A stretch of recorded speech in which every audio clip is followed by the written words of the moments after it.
1944-ben kísérletet végeztek újszülött csecsemőkön. Tökéletesen ellátták őket, etették, itatták, tisztába rakták, csak éppen semmilyen szeretetet nem kaptak. Sem egy érintés, sem egy ölelés, de még egy mosoly sem. 4 hónap után kellett leállítani a kísérletet, mert a csecsemők fele meghalt, noha semmilyen egészségügyi okuk nem volt rá. Csak éppen szeretetet nem kaptak, és ebbe szó szerint belehaltak. Minden ember vágyik a szeretetre, a különleges bánásmódra, és pont ezért minden ember szeretne vonzó lenni. Csak éppen a legtöbb embernek fogalma nincs arról, hogy hogyan is érhetné ezt el. Az iskolában sem tanítják, pedig a vonzerő nem csak a párkapcsolatunkra hat, hanem szó szerint az egész életünkre. Legyen szó a karrierünkről, legyen szó a szociális életünkről, a magánéletünkről, sőt, akár az önmagunkkal való viszonyunkról is. Az emberek rengeteg pénzt elköltenek a külsejükre. Csak a divatvilág bevétele több mint 3000 milliárd dollár, ami a világ GDP-jének 2%-a. Szerencsére azért sokan akadnak, akik rájöttek arra, hogy nem elég csak a külsővel foglalkozni, és ők megkezdték a belső munkát. Tanulnak, fejlesztik magukat, coachhoz járnak, pszichológushoz járnak, önfejlesztő könyveket olvasnak, és mindent elkövetnek azért, hogy egyre inkább harmóniába kerüljenek kívül-belül egyaránt. Csak éppen egyetlen egy dologról felejtkeznek el.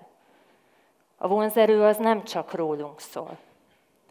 Van egy barátnőm, több diplomája van, több nyelven beszél, rendkívül sikeres a munkájában, emellett külsőleg is jól néz ki. Rendszeresen eljár edzeni, mellette odafigyel arra, hogy mit teszik, és rengeteg pénzt elkölt különböző szépségipari szolgáltatóknál. 36 éves és 8 éve él egyedül. Amikor megkérdeztem tőle, hogy szerintem mi lehet ennek az oka, teljes komolysággal azt felelte, hogy szerinte ez azért van, mert még van rajta 5 kiló felesleg. És hogyha ez sikerül letornászni, akkor már minden rendben lesz az életével. Van egy másik ismerősöm, nála hasonló a helyzet, csak épp a magyarázat más. Ő azt mondja, hogy azért van egyedül még mindig, mert hogy túl okos. És a férfiak hülyék, mert a férfiak nem szeretik a túl okos nőket, mert megijednek tőle. Ez a 2 eset egyáltalán nem egyedi. Rengeteg ember van, aki állandóan mindent megtesz azért, hogy kívül-belül egyaránt tökéletes legyen. Csak egy dologról felejtkezik el. A vonzerő az nem egyszemélyes játék.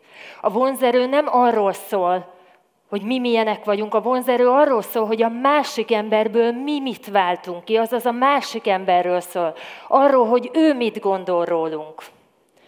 Amikor kutattam a vonzerő témáját, rájöttem, hogy van 3 olyan dolog, ami nagyban befolyásolja a vonzerőnket, és az emberek mégis mindig elfelejtkeznek róla.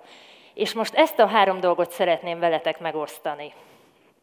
Az első ilyen dolog a figyelem.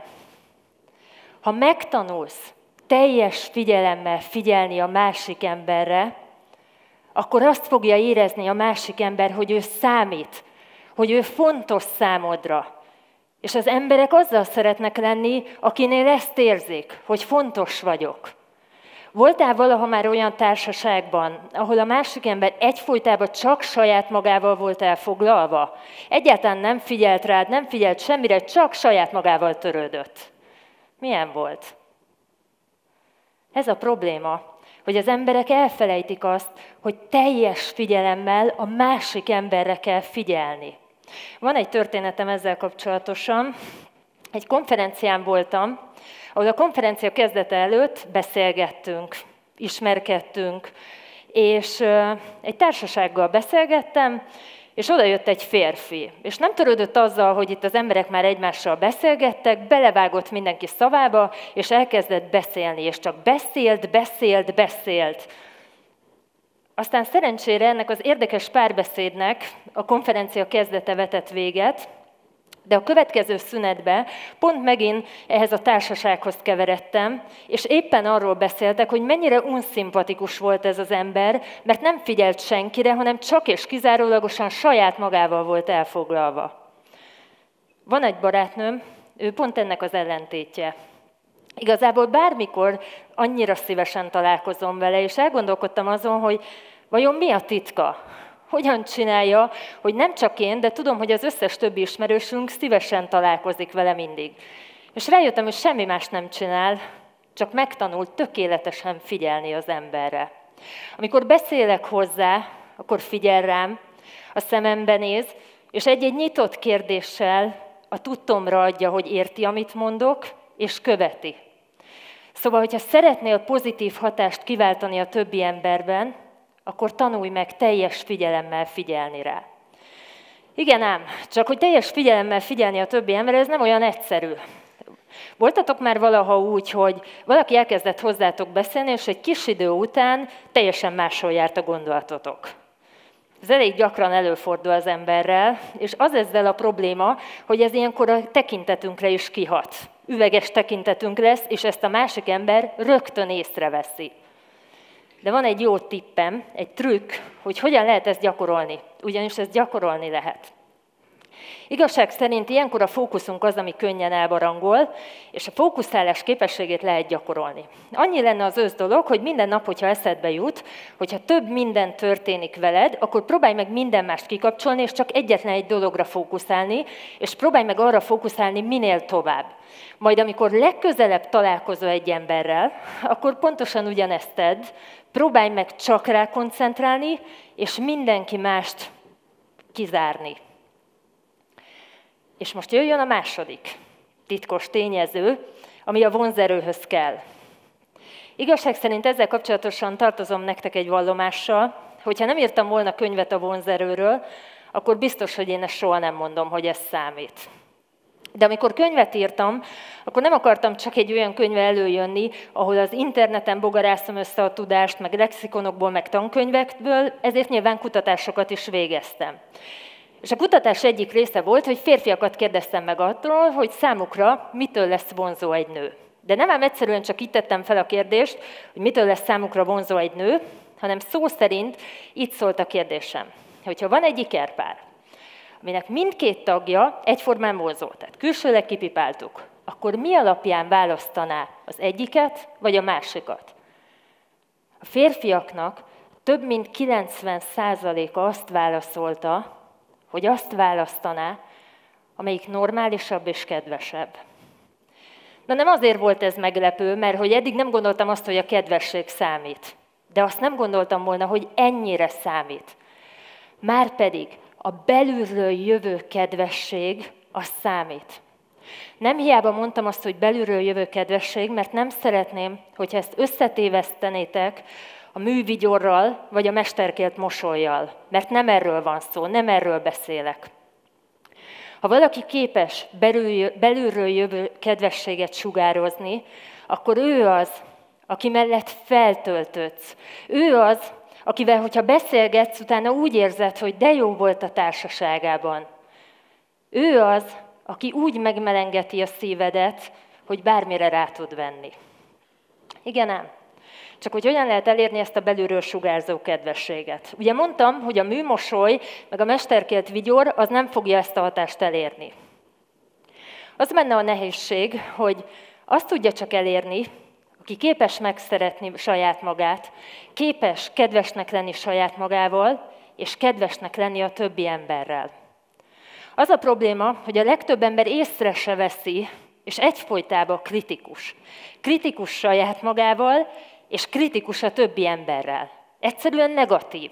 Ezt ugye a magyarokra szokták mondani, hogy negatívak vagyunk, de én hiszek abban, hogy a negativitás és a kritikusság az csak egy felvett rossz szokás, ami bármikor változtatni lehet. Pontosan ezért arra szeretnélek kérni, hogyha legközelebb sétálsz az utcán, vedd elő a telefonodat, indítsd el a felvétel gombot, és hangosan mondd ki minden gondolatodat. Ne szűrd a gondolataidat, ne gondolkodj rajtuk, csak mondjad, ami eszedbe jut. Majd utána, hogy hazaértél, vegyél elő egy papírt, húzd 2 oszlopot, és írd fel, hogy mennyi a pozitív és mennyi a negatív gondolatod.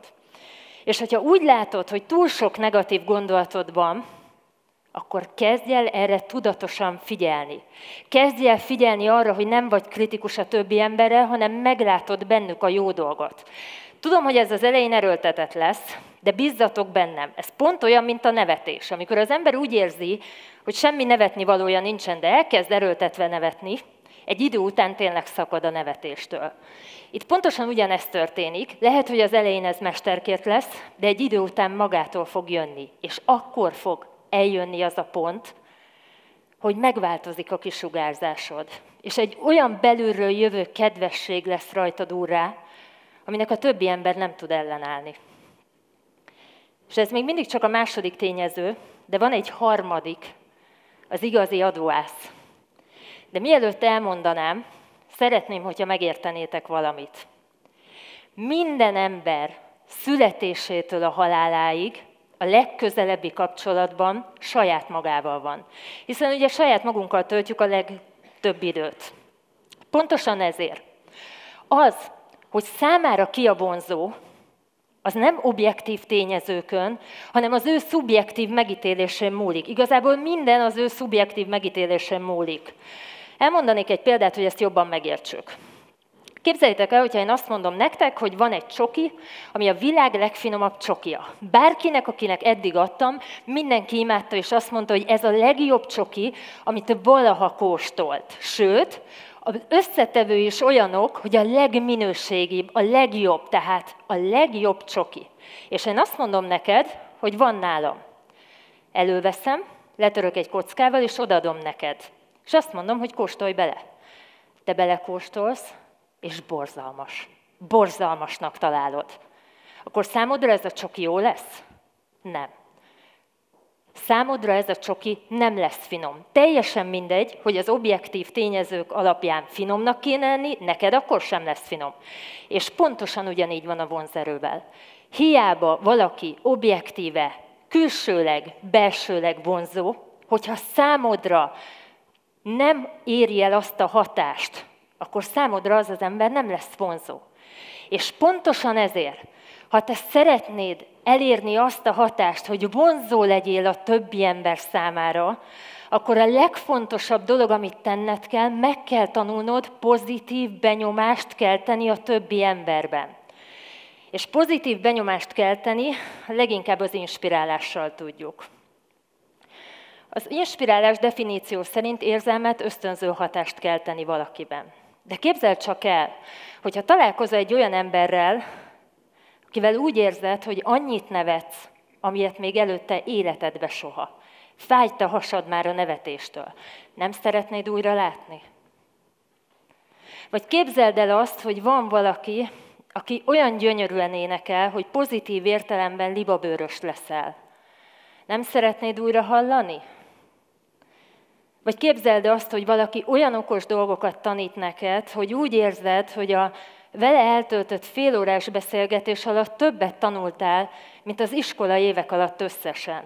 Nem szeretnéd újra és újra látni? Na ez az inspirálás ereje. Van egy jó hírem. Az inspirálás a vonzerőnkre nem csak akkor hat, hogyha mi inspirálunk mást, de akkor is, hogyha a másik ember inspirál minket. Végeztek egy erre vonatkozó kutatást diákokkal.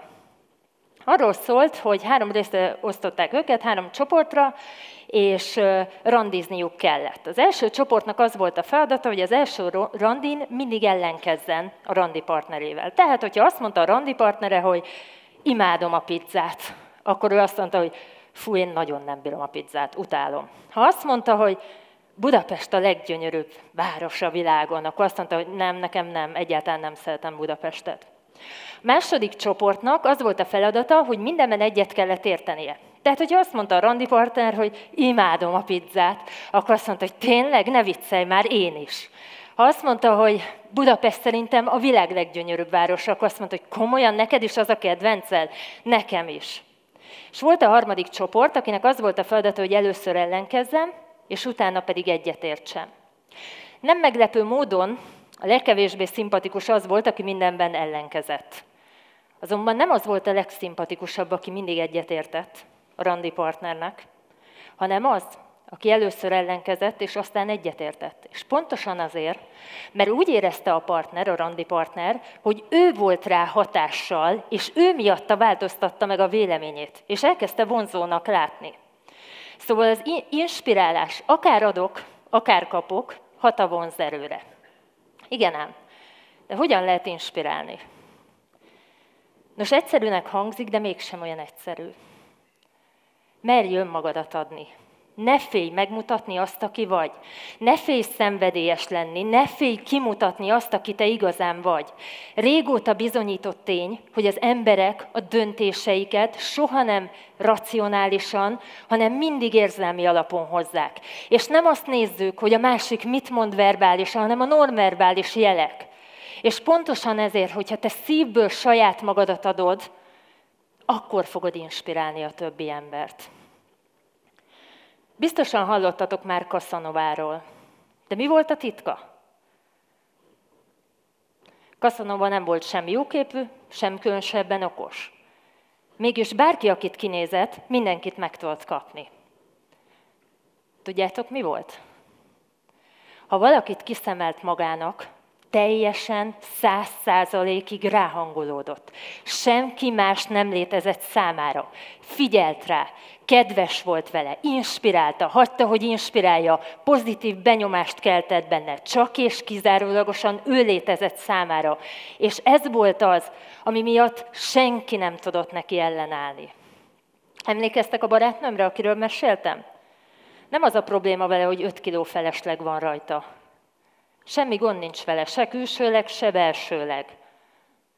Csak annyira leköti a karrierje, saját maga állandó fejlesztése kívülbelül, hogy megfeledkezik a többi emberről. Ezért, hogyha te szeretnél vonzerőt kiváltani a többi emberben, akkor legyél kedves, figyelj a többi emberre, inspiráld, és hagyd, hogy inspiráljanak. És nem fogja tudni megmagyarázni a másik ember, hogy miért, csak azt fogja érezni, hogy te valahogy más vagy, te különleges vagy, más, mint a többi ember. És akarni fogja a társaságodat. Újra, meg újra, meg újra. Köszönöm.